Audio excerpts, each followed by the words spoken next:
On n'avait jamais fini.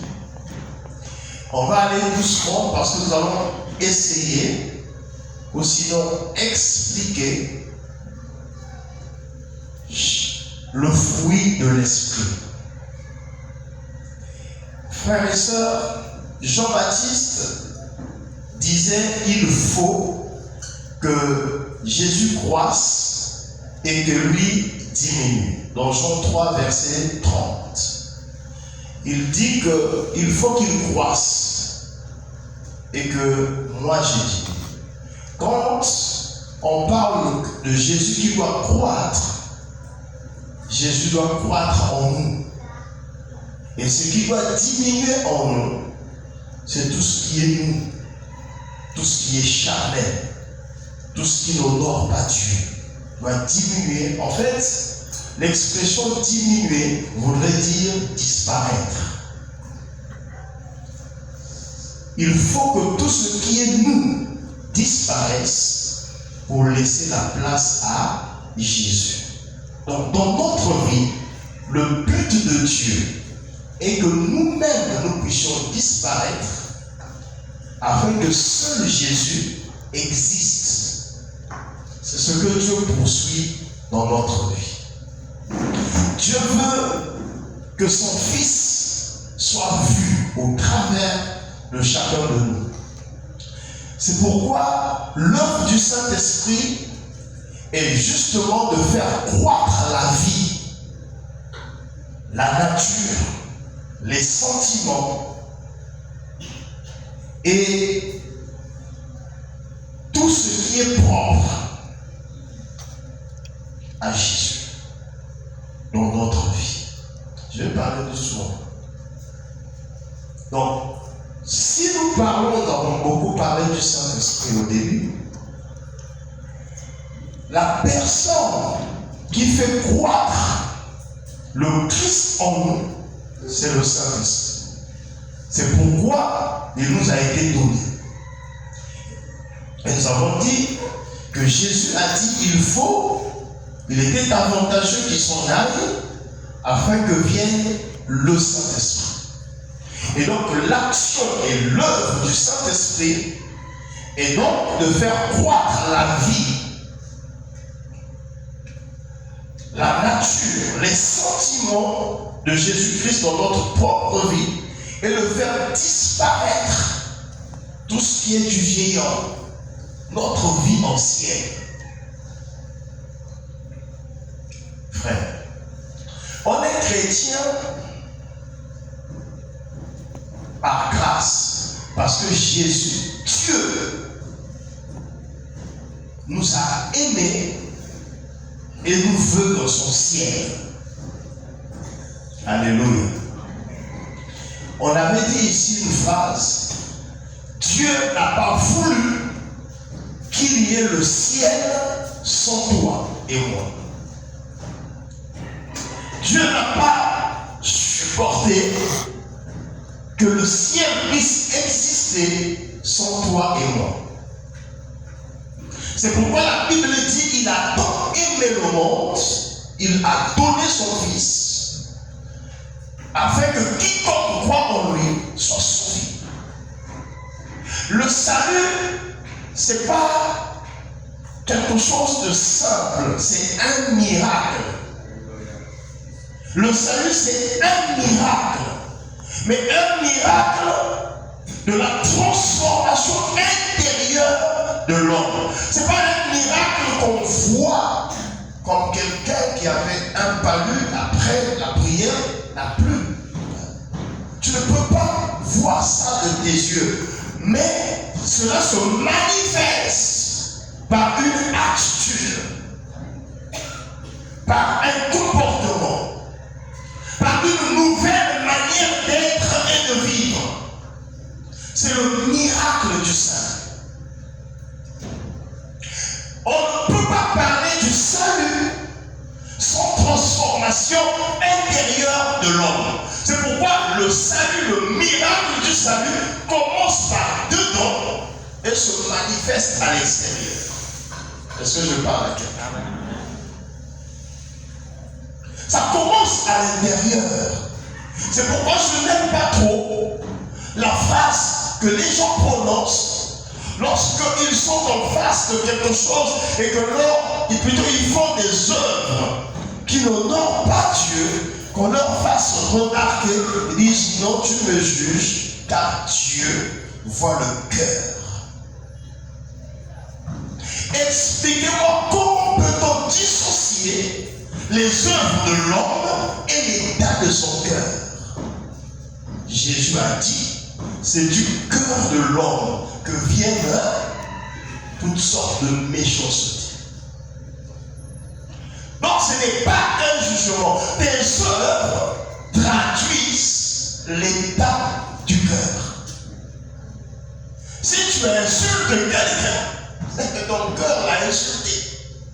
Tu ne peux pas prononcer des injures et avoir un cœur tranquille qui n'est pas souillé. Donc le miracle du salut, c'est la transformation intérieure de l'homme. Quand on parle de transformation intérieure, frères et sœurs, c'est-à-dire, nous voilà Mouyibi. J'écoute la parole. La parole me fait savoir que voler, c'est pas vrai. Et je comprends alors que si je veux que mon âme soit sauvée, je dois être libéré du vol, parce que le vol fait partie du péché. Je suis transformé. Mais ça va au-delà. Quand je dis ça va au-delà, parce que l'œuvre du salut est un tout. La puissance et la force de la résurrection ou de la rédemption de Christ est un tout. La rédemption vient nous libérer de toute la pression satanique, de toute l'influence démoniaque. Parce qu'avec le péché, nous sommes esclaves. Et Christ vient nous rendre libres par l'action du salut. Le miracle du salut te fait comprendre que sans Christ, tu es perdu. Alléluia. Et quand tu as compris que sans Christ, je suis perdu, alors tu acceptes de le suivre, de marcher avec lui et de laisser tomber tout ce qui est charnel. Et donc, lorsque l'apôtre Paul parle du fruit de l'esprit, de l'autre côté, nous l'avons vu, il présente les œuvres de la chair. Les œuvres de la chair, c'est ce que l'homme produit comme action. C'est ce qui vient de nous. Ça fait partie de l'effort de l'homme. Écoutez-moi très bien. Sans le Saint-Esprit, sans Jésus-Christ, aucun homme sur la terre n'est capable de faire du bien. Amen. Faire du bien, c'est pas donner le pain à son voisin. Alléluia. Faire le bien, c'est donner la vie. Amen. Aucun homme ne fait. Parce que toutes tes œuvres que tu peux produire étant pécheur sont souillées.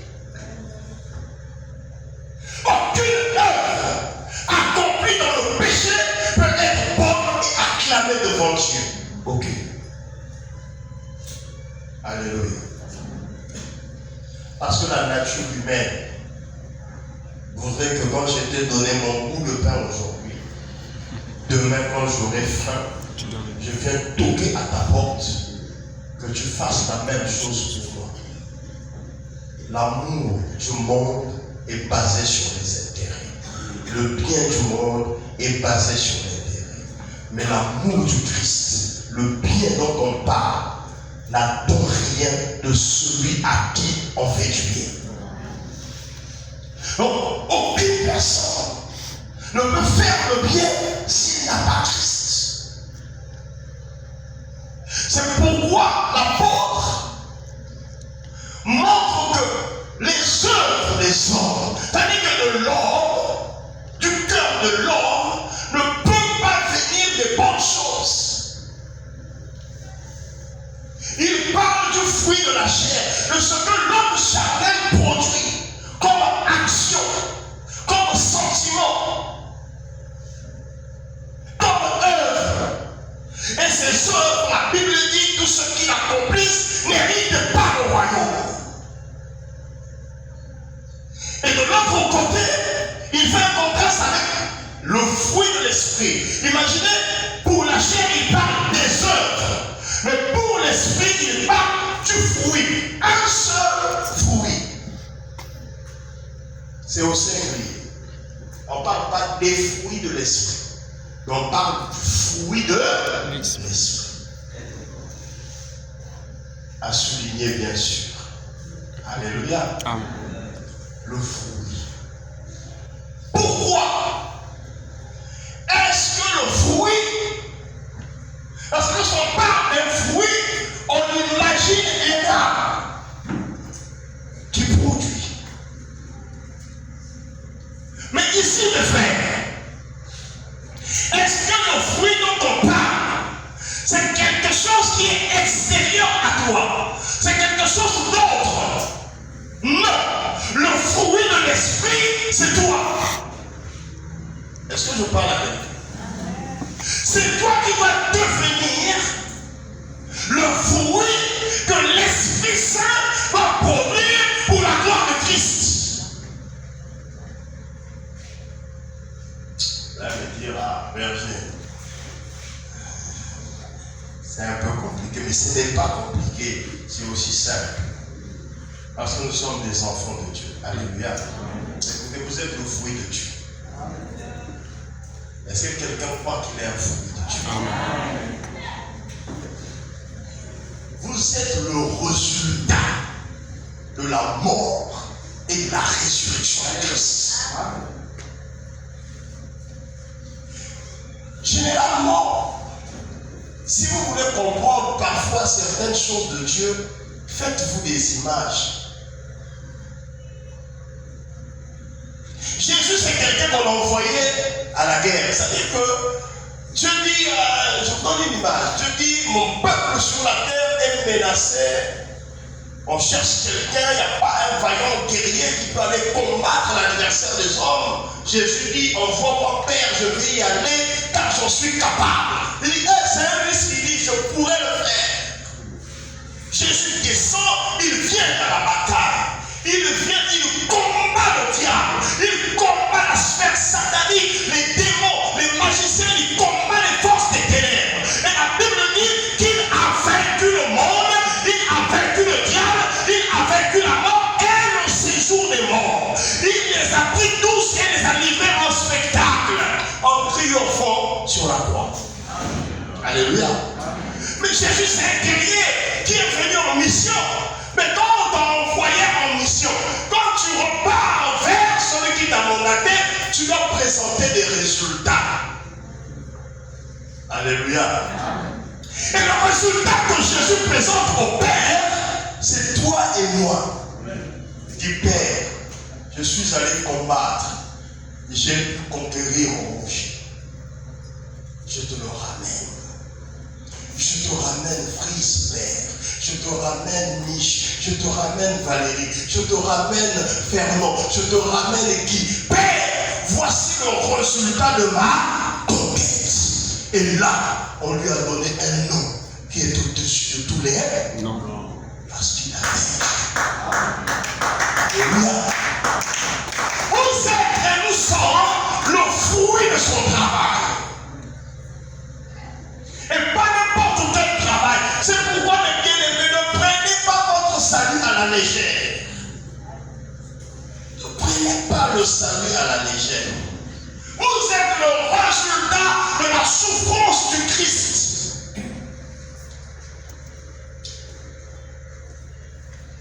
Un jour, pendant que je qu'en France, j'écoutais un cantique, j'avais même envoyé ce cantique-là à Frise. Tu sais que le jour où j'ai écouté ça, je suis resté enfermé dans la maison et je pleurais quand même. Parce que on dit à chaque coup, à chaque souffrance, c'est moi qui le regarde. Il pouvait descendre de la croix, appeler 10 000 anges pour venir le secourir de là. Mais il a choisi de rester. Alléluia. Il a fait le choix de rester, il a porté, il a supporté les coups parce qu'il voulait me prendre. Il voulait m'emmener vers le Père pour dire le voici. Parce que Jésus est venu sur la terre pour nous chercher. C'est pourquoi, pour rien au monde, je ne laisserai pas quelqu'un blaguer avec mon salut. Un saint est mort à ma place. Et donc, nous sommes le fruit. Et ce fruit-là a des caractéristiques. Parce que, lorsque l'apôtre Paul cite, il dit,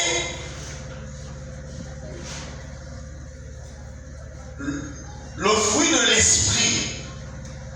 Il dit, soyez remplis de l'esprit. Et ne parlez pas seulement, il parlait de l'esprit, il parlait pas seulement des dons. Il dit mais aussi le fruit du Saint-Esprit. Le fruit du Saint-Esprit, il dit, c'est l'amour, la joie, la paix, la patience, la bienveillance, la bonté, la fidélité, la douceur et la maîtrise de soi. Galates 5. En fait, ici, l'amour, ce n'est pas un fruit, mais c'est le caractéristique du fruit. Parce que le fruit, c'est toi et moi. Le fruit, c'est toi. Mais qu'est-ce qui doit caractériser le fruit du Saint-Esprit? C'est l'amour. Alléluia. Est-ce que quelqu'un me comprend? Bon, si quelqu'un n'est pas d'accord, ou qu'il n'est pas peut-être d'accord, c'est trop violent. Si quelqu'un ne comprend pas, il peut me dire, berger, là, je n'ai pas compris.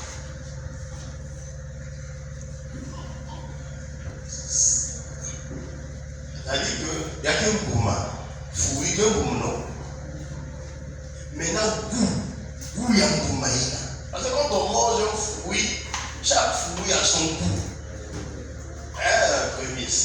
Est-ce que la mangue a le même goût que la pomme? C'est-à-dire quand tu manges, tu vas sentir le goût du fruit.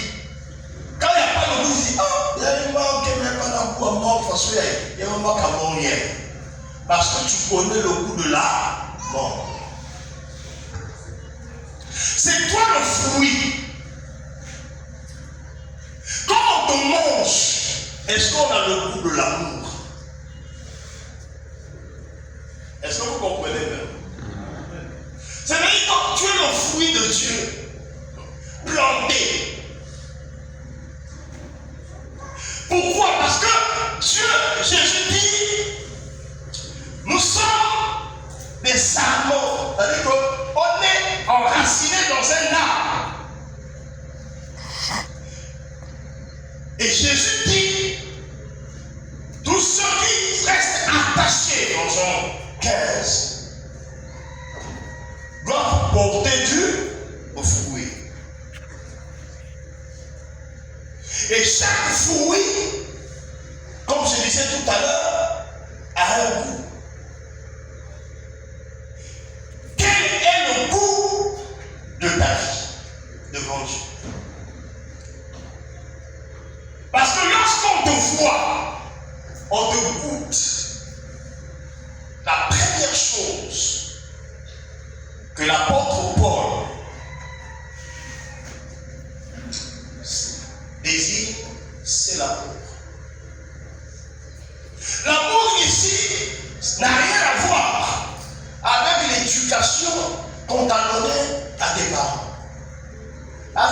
cela là-bas, toi. On dit, il faut aimer les autres. Dis à ton fils, il faut être bien avec les autres. Ça n'a rien à voir avec ça. Lorsque toi, enfant de Dieu, il devient fruit du Seigneur, quel est le goût que tu donnes?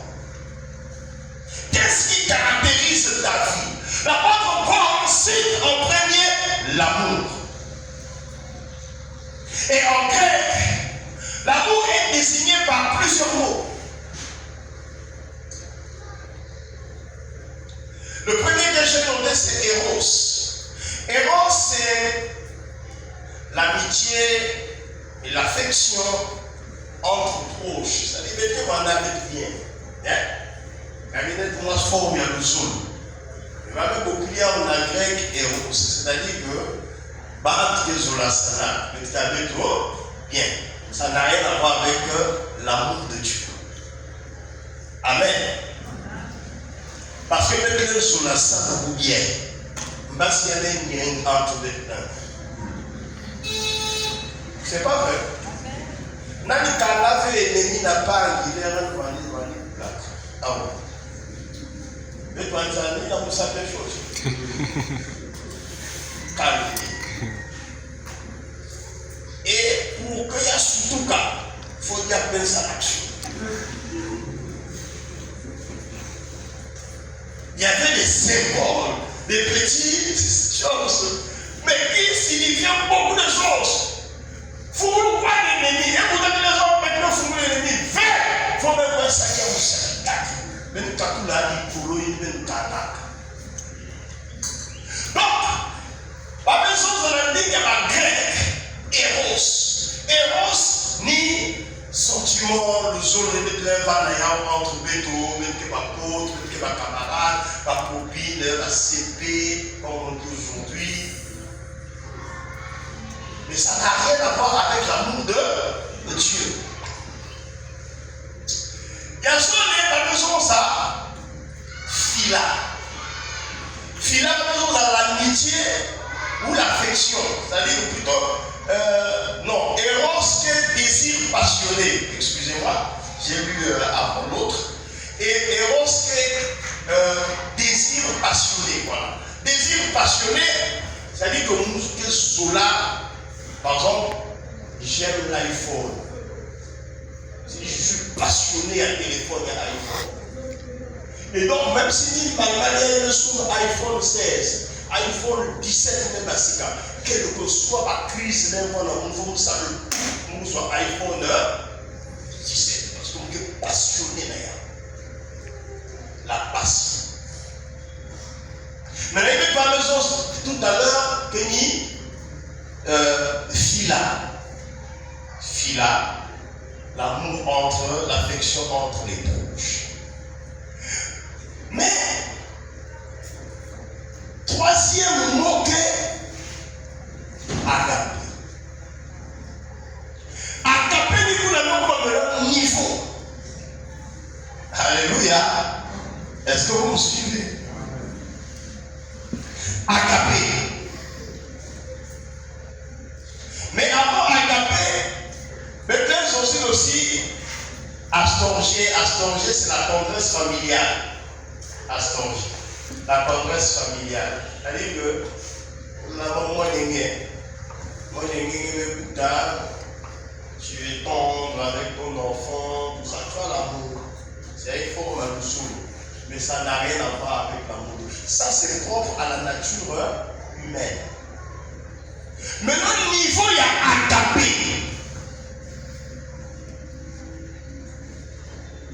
C'est là où l'homme, dans sa nature, est limité. Pour atteindre l'amour agapé, il faut être né de nouveau. Il faut être un enfant de Dieu. Parce que l'amour agapé n'est pas un sentiment qui vient du cœur de l'homme. Non. L'amour agapé est le fruit de l'esprit. C'est-à-dire que c'est le Saint-Esprit qui produit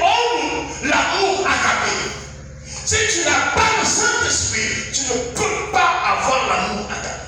Pourquoi? Vous expliquez. L'amour agapé, c'est ce que Christ a démontré à la croix. C'est ce que Dieu, au travers de Christ, a démontré. C'est-à-dire mourir pour les gens qui ne te connaissent pas. Frère, il y a une façon dont nous faisons. Dans le Zabal, ma manière de pas parler sans la berger. Ils ont mis un moment. Lui, il s'appelle Yala.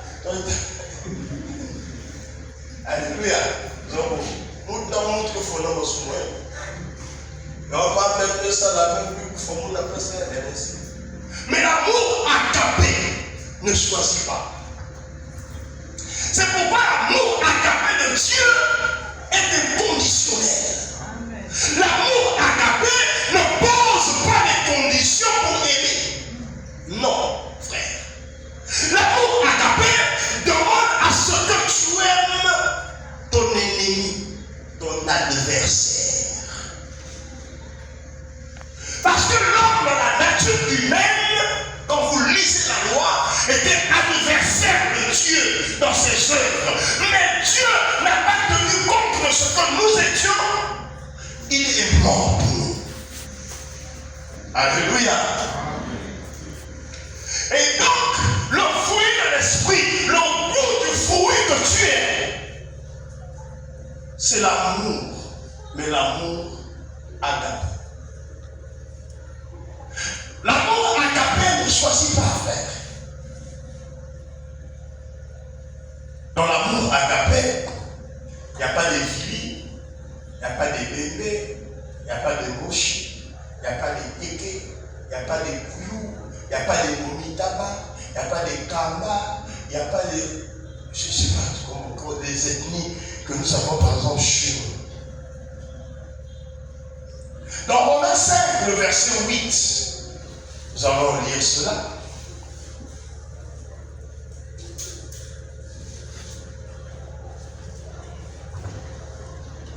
La Bible dit, mais Dieu prouve son amour envers nous, en ce que lorsque nous étions encore pécheurs, Christ est mort pour nous. Alléluia. Voilà l'amour agapé. Nous étions encore des pécheurs. Nous ne le connaissons pas encore. Frère, Jésus n'est pas mort le jour où tu t'es converti. Non, il y a foi depuis. Et les historiens ont essayé de calculer il y a plus de 2000 ans. Parce que bon, on a remis le calendrier à partir de Christ, l'an 0. C'est pourquoi on dit qu'il est le centre de l'histoire. Alléluia. Il est le centre de l'histoire. Les gens cherchaient à calculer, non, prenons ce temps, parce que lui seul peut être le milieu.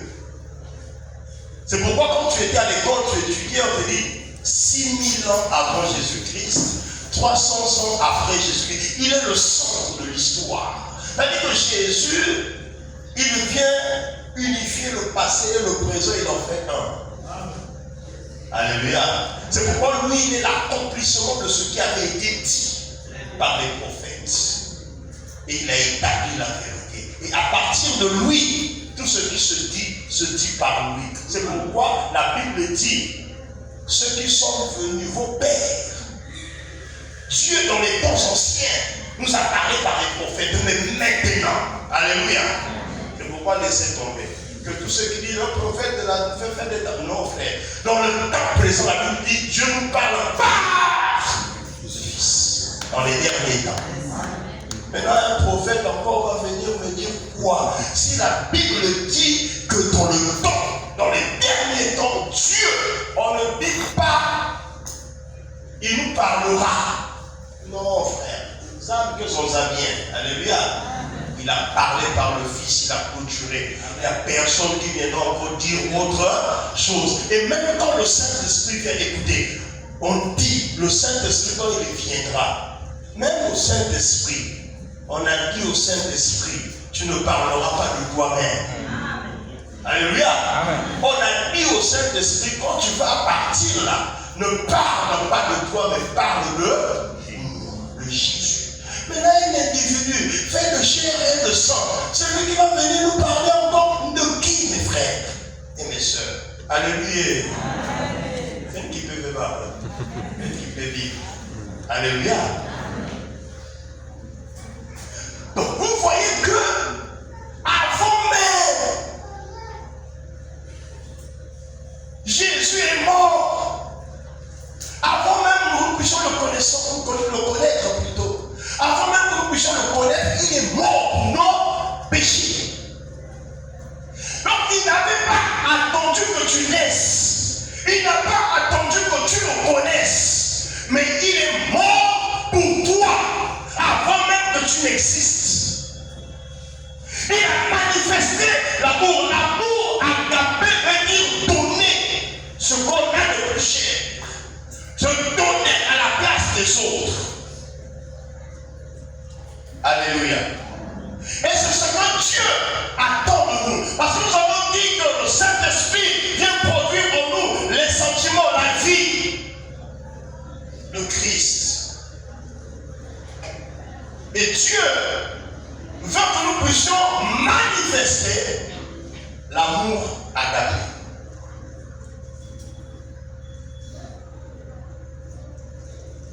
L'amour humain veut que l'autre soit aimable avant que tu l'aimes.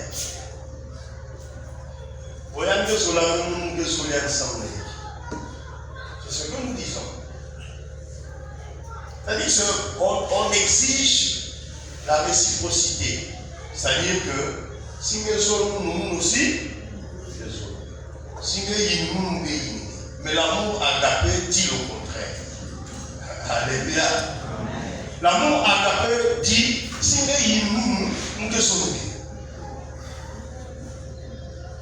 Amen. Et si tu m'aimes, je t'aimerai encore et encore. Donc l'amour agapé ne pose pas de conditions. C'est pourquoi, frère, si dans l'église, il y a l'amour agapé, il n'y aura jamais des histoires dans l'église. Il n'y aura jamais des clans dans l'église. On parlera aux autres avec bienveillance. Parce que nous nous aimons. Quand il y a l'amour agapé, on se connaît et on se supporte. Tu connais les faiblesses de l'autre. Tu n'en fais pas un sujet de critique ou de calomnie, mais un sujet de prière. Alléluia. Amen. Est-ce que je parle à l'église? Amen. Au nom de ce que ce soit pour la Kisaïki, quand il y a l'amour agapé, ça ne doit pas exister.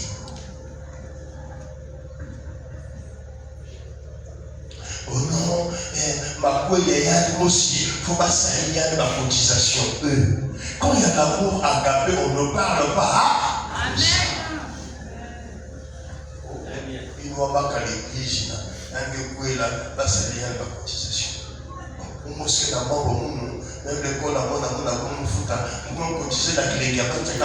L'amour agapé ne parle pas comme ça. Ça parle pas comme ça. L'amour agapé, mon frère se marie. Oh, gloire à Dieu. Par son mariage, le diable sera vaincu. Alléluia. Oh, je me réjouis de ce que mes bien-aimés vont accomplir la parole de Dieu. Seigneur, pourvois que je donne pour que ce mariage soit une réussite. Parce que même qui a annoncé, il y a même bientôt, ma poule, les caca, on va même annoncer déjà. Au Maroc, ma maman, je suis là. Je suis là, je suis là, je suis là, l'amour agapé ne parle pas comme ça. Ça ne parle pas comme ça. Alléluia. Amen. Mais l'amour agapé dit, c'est vrai, c'est annoncé. Gloire à Dieu. Alléluia. Gloire à Dieu parce que nous avons prié pour ça. On a demandé à ce que Dieu fasse que les bien-aimés se marient. Mon frère, c'est lui, je suis à côté de moi. Mamie dirait, on n'a pas dit quoi, mais ma sœur va vous fournir ma bague. Le prix, il va vous payer. On n'a pas de chrétien. Vous commencez à non, ça c'est pas l'amour. Ce n'est pas le fruit de l'esprit. Alléluia.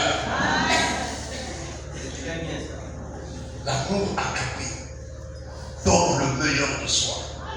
Se donne à la place. Parce que Jésus dit, le vrai amour, c'est de mourir pour son prochain. Amen. Faisons sur nos côtes la dire. Et ça veut dire quoi? Ça veut dire que la souffrance de l'autre, c'est ta souffrance. Ses difficultés sont tes difficultés. Son problème, c'est ton problème. Vous partagez les mêmes douleurs à l'église. Alléluia. Vous vous aidez. On n'attend pas que l'autre soit bon. Non. Même si un peu de pasteur, il fait une seule béton. Il fait comme un pasteur. Et puis ça n'avait pas, même si on a des mauvais comportements, peut-être que bande, alléluia, mais que votre amour pour nous oublie le mal et apprécie le bien. Parce que nous vous aimons aussi. Et c'est des actes même que compliqués. Mais il faut leur dire. Mais c'est compliqué. Nous sommes parce qu'il y a il dit quoi, il dit parce qu'il y a peut-être qu'il dit ma parole, nous sommes. Pour que même vous me dites, nous on vous aime. Parce que nous avons appris l'homme dans mon bien. Pour nous avancer, pour que nous ne parlons pas de nous, c'est pour que nous nous pouvons dans la soupe. Mais comme on vous aime, et l'amour qu'on a pour vous, parfois dépasse ce que nous espérons pour nous-mêmes. On est là. On blanchit les nuits, on prie, on cherche la parole pour que vos vies deviennent une vraie réussite. Alléluia. Amen. C'est l'amour. Donc l'Église va manifester l'amour agapé. L'amour qui ne choisit pas. L'amour qui ne cache pas la marmite quand tu vois un frère ou une soeur arriver chez toi. Oh. Ils ont berger avec la baille bois. Regarde ça là exprès. Un enfant avec soin, tu vas nettoyer. Sans même que son parent le sache. Alléluia. C'est cela là. Ça fera que dans notre milieu de vie, les hommes se disent ce sont des chrétiens. Frère, on le voit déjà. C'est comme l'impression que nous deux sommes célébrés. Parce que vous pouvez voir ma pointe à tout. Bon, mais que continuer. Ça reste les 11 000 que si ma mère peut retenir, peut m'en bien. Et que son nom. Mais retenez aujourd'hui, on a parlé de l'amour. De l'amour, exact. Et c'est nous le fruit. Et un fruit, on le mange. Amen. Un fruit, on le mange. Parce que notre Seigneur est à amour. Dieu n'a pas l'amour, mais Dieu est à amour. Et Dieu veut que tu ne puisses pas avoir l'amour, mais que tu deviennes amour. C'est différent. Parce que avoir l'amour, ça s'arrête au niveau du sentiment. Mais devenir amour, ça devient une nature. Amen. Alléluia. Parce qu'on a dit le Saint-Esprit produit en nous la nature du Christ. Donc l'Église, le chrétien, ne cherche pas à avoir l'amour, mais il cherche à devenir amour. Comme Dieu est amour. Est-ce que j'ai parlé à l'Église? Amen. On s'arrête là aujourd'hui. On continuera prochainement. Que Dieu vous bénisse. Amen.